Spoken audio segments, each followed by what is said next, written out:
Team ने ये प्रण लिया है कि अगर विधानसभा में हम 32,000 ला सकते हैं तो हम लोकसभा के अंदर तो 1 लाख का टारगेट रख ही सकते हैं, क्योंकि पूरी जनता हमारे साथ है। ये बात मोदी जी के साथ है पूरी जनता। और जिस तरीके से अगर आपने एग्जिट पोल भी देखे होंगे तो ये अपने आप तय करता है कि जनता ने डिसाइड कर लिया है। राजसमंद ना ही सिर्फ स्ट्रॉन्ग विमेन लीडर्स देता है, राजसमंद बहुत लकी भी है विमेन लीडर्स के लिए।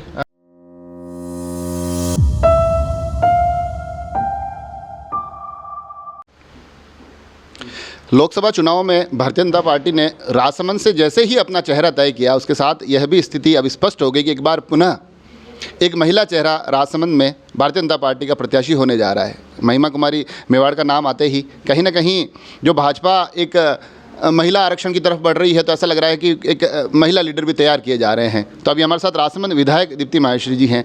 आप पहले तो मैं ये जानना चाह रहा हूँ, क्योंकि चेहरा तो तय हुआ है लंबे समय से, मगर क्योंकि मैंने ये भूमिका भी इसलिए बनाई है क्योंकि महिलाओं की एक कड़ी के रूप में राजसमंद देखा जा रहा है। आप विधायक हैं, जिला प्रमुख यहाँ से महिला है, यहाँ से पहले जो सांसद है अब उप मुख्यमंत्री है दिया कुमारी जी, और अब महिमा कुमारी मेवाड़, तो वो कैसा महसूस होता है? बिल्कुल बहुत अच्छा महसूस होता है। महिलाएं सशक्त हो रही हैं और राजसमंद हमेशा से मुझे लगता है कहीं ना कहीं से स्ट्रॉन्ग फीमेल लीडर्स राजसमंद ने दिए हैं। अगर हम स्वर्गीय किरण जी माहेश्वरी की बात करें या दिया जी की बात करें जो आज उप मुख्यमंत्री बने हैं, उन्होंने भी राजसमंद ना ही सिर्फ स्ट्रॉन्ग विमेन लीडर्स देता है, राजसमंद बहुत लकी भी है विमेन लीडर्स के लिए। आज क्योंकि आप भी यहाँ आए हुए हैं और भारतीय जनता पार्टी के प्रत्याशी से मिलने आए हैं, तो ये मुलाकातों का सिलसिला आज इस होली पर लगातार चल रहा है। मैं भारतीय जनता पार्टी की प्रत्याशी से नहीं, मैं भारतीय जनता पार्टी के द्वारा चुनी गई और जनता के द्वारा चुनी गई सांसद से मिलने के लिए आई हूँ। ये जीत निश्चित है, ये जीत तय है। इनफैक्ट दिया जी 5.5 लाख वोटों से जीते थे राजसमंद लोकसभा से। हम सबका मिलकर प्रयास ये रहेगा कि महिमा कुमारी जी को 7 से 8 लाख वोटों से हम जिता सकें, मोदी जी को जिता सकें, और उनका जो 400 पार का जो संकल्प है, उस संकल्प में हम भी अपनी भूमिका अच्छे से निभा सकें। आपने कहा कि मार्जिन और भी बढ़ा करना है, पिछली बार से और मार्जिन क्रॉस करना है, क्योंकि इस बार आपकी सरकार भी है, प्रदेश में आपकी सरकार है, तो आपको लगता है क्योंकि आपकी भी एक अहम जिम्मेदारी बन जाती है इस स्थिति में? देखिए, मैं आपको एक बात बताना चाहूँगी कि सरकार बनना और जिस तरीके से अगर आपने एग्जिट पोल भी देखे होंगे तो ये अपने आप तय करता है कि जनता ने डिसाइड कर लिया है। ऑफ कोर्स भूमिका तो अहम रहेगी, कोई भी चैलेंज हो तो उसको हम हल्के में नहीं ले सकते। चुनाव है, चुनाव के दौरान जितनी भी प्रचार करना रहेगा, गांव में हर बूथ पे जाने की हम लोग कोशिश करेंगे। तो बूथ लेवल तक संगठन वैसे भी बहुत मजबूत है और संगठन मिलकर चुनाव लड़ेगा। लेकिन सबसे महत्वपूर्ण जनता तय कर चुकी है, ये तय करा हुआ है, तभी आपने विधानसभा चुनाव में देखा जो अभी 4 महीने पहले हुए, और अब आपको वापस से रिजल्ट दिखेगा। एग्जिट पोल बताता है कि 411 सीटें केंद्र में हमारी आने वाली है। तो मुझे लगता है कहीं ना कहीं हमें यकीन है कि जनता मोदी जी के साथ है, उनकी जन कल्याणकारी योजनाओं के साथ है, उनको उनमें विश्वास है कि अगर पिछले 10 वर्षों में जिस तरीके के काम मोदी जी की सरकार द्वारा हुए हैं, केंद्र में जिस तरीके के काम हुए, तो जनता को उन पे पूरा भरोसा है। एक ट्रेंड इन दिनों आपकी तरफ से देखा जाता है, आप अलग अलग वीडियोस के माध्यम से मोदी जी की योजनाओं को लोगों तक पहुंचाने की कोशिश करते हैं, अलग अलग आपके ऐसे रील्स आते हैं, तो क्या लगता है ये भी लोकसभा चुनाव को लेकर कोई रणनीति है आपकी?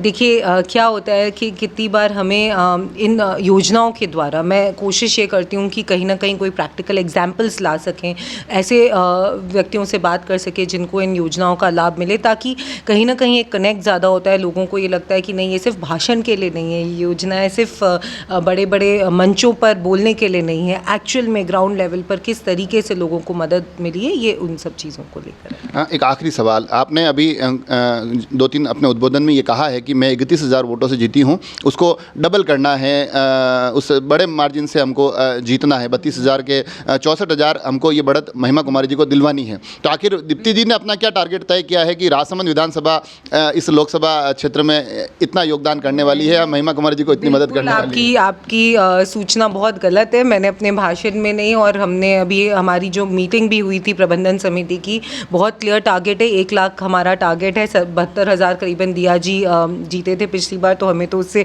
बढ़कर ही हमारे लिए टारगेट है कि उनको हमारी विधानसभा से 1 लाख तक के वोटों से जिता सकें। और 31,000 का मेंशन सिर्फ ये था कि किस तरीके से एक टीम बनकर। राजसमंद विधानसभा में जब विधानसभा के चुनाव हुए थे तो पूरी टीम ने काम किया था। कभी भी एक व्यक्ति कोई भी चीज़ अचीव नहीं करता जब तक आपकी टीम आपके साथ नहीं हो। तो इस टीम ने ये प्रण लिया है कि अगर विधानसभा में हम 32,000 ला सकते हैं तो हम लोकसभा के अंदर तो 1 लाख का टारगेट रख ही सकते हैं, क्योंकि पूरी जनता हमारे साथ है। ये बात मोदी जी के साथ है पूरी जनता। तो देखा आपने, टिकट की घोषणा के साथ साथ अपने अपने लक्ष्य भी तय करने शुरू कर दिए हैं। मोदी जी के नाम पर ये चुनाव लड़ा जा रहा है और मोदी जी के नाम पर चुनाव लड़ते लड़ते कहीं ना कहीं मैं जब आज महिमा कुमारी जी से बात कर रहा था उस वक्त भी मैंने एक पक्ष नोटिस किया था। आज दीप्ति जी से बात कर रहा हूँ तब भी मुझे लगता है कि महिला जो पॉलिटिशियन है उनमें एक अलग उत्साह दिखाई दे रहा है इस टिकट वितरण के बाद।